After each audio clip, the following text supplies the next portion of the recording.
Hai semua, sudah bersedia? Tajuk kita pada hari ini iaitu Meraihkan Tetamu.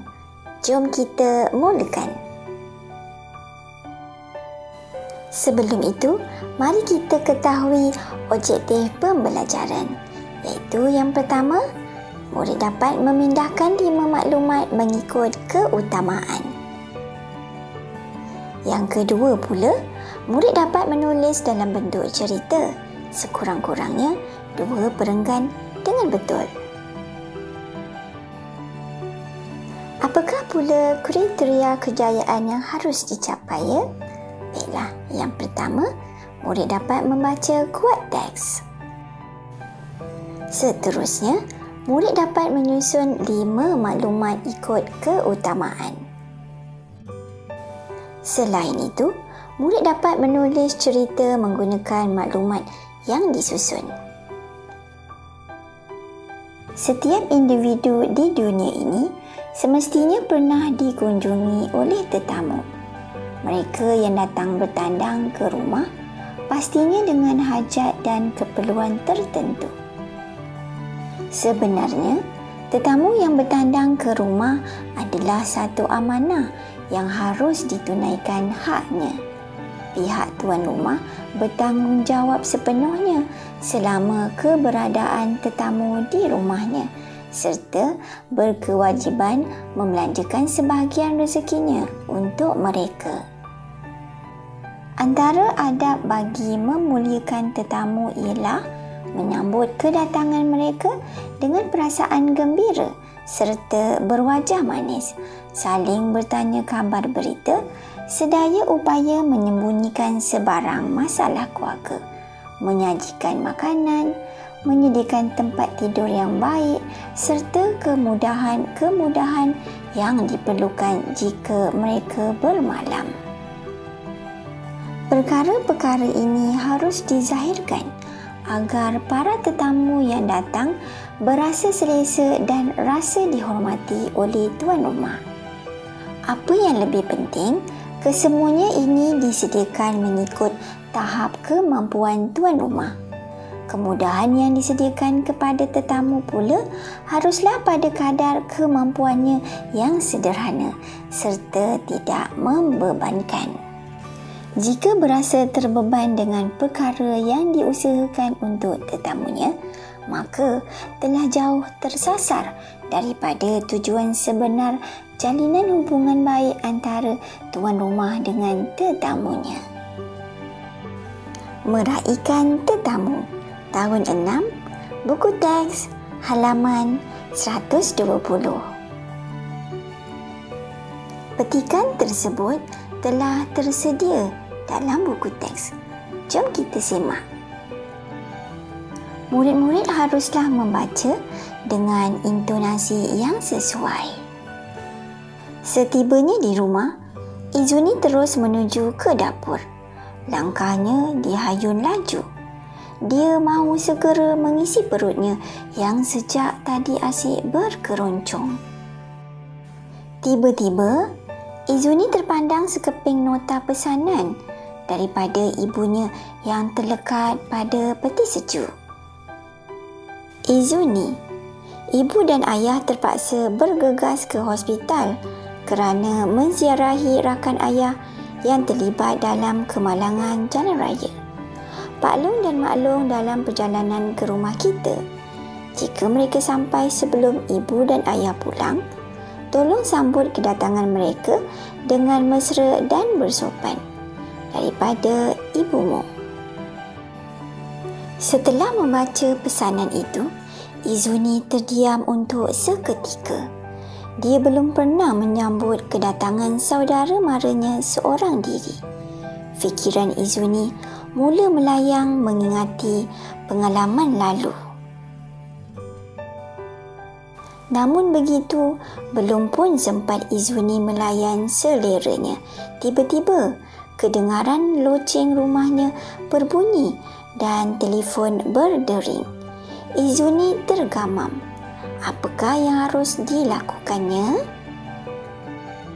Murid-murid, perkara serentak berlaku, iaitu loceng rumahnya berbunyi dan telefon berdering-dering. Jika berlaku situasi sebegini, agaknya apakah yang murid-murid harus lakukan ya? Cuba fikirkan. Yang manakah lebih utama dan mengikut urutan? Sama ada hendak menjawab panggilan telefon dahulu atau menukar pakaian? Menjamah makanan dahulu atau membuka pintu? Dan akhir sekali mengemas ruang tamu. Yang mana satu? Setiap keputusan yang diambil perlulah berfikir tentang nilai menghormati tetamu. Kita haruslah pantas berfikir dan menyelesaikan masalah. Sebarang keputusan yang diambil perlulah rasional dengan alasan yang munasabah. Cadangan yang pertama, mula-mula Izuni haruslah mengemas rumah dengan sepantas kilat. Diulangi, sepantas kilat ya. Dia dapat mencapai beberapa barang sudah memadai. Alasannya, dia mahu tetamu berasa selesa dan sekaligus menjaga nama baik keluarganya. Jom kita terus membina ayat. Dia mengemas rumah sepantas kilat agar rumah kelihatan agak kemas. Dia hanya dapat mencapai beberapa barang sahaja secara ala kadar. Perkara kedua yang harus dilakukan ialah terus membuka pintu, mempersilakan tetamu masuk dan menjemput mereka duduk di ruang tamu. Jangan lupa, kita haruslah bersalam dengan mereka. Kita teruskan dengan ayat karangan. Kemudian, Izuni pun membuka pintu dan mempersilakan Mak Long dan Pak Long masuk ke dalam rumah. Dia bersalam dan menjemput mereka duduk di ruang tamu sementara menunggu ibu bapanya pulang. Selepas sepantas kilat mengemas rumah, membuka pintu, lagi apakah yang perlu dilakukan ya? Sudah tentulah telefon masih berdering-dering. Oleh itu, perlulah segera menjawab panggilan. Pasti panggilan tersebut sangat penting kerana telefon tidak berhenti berdering-dering.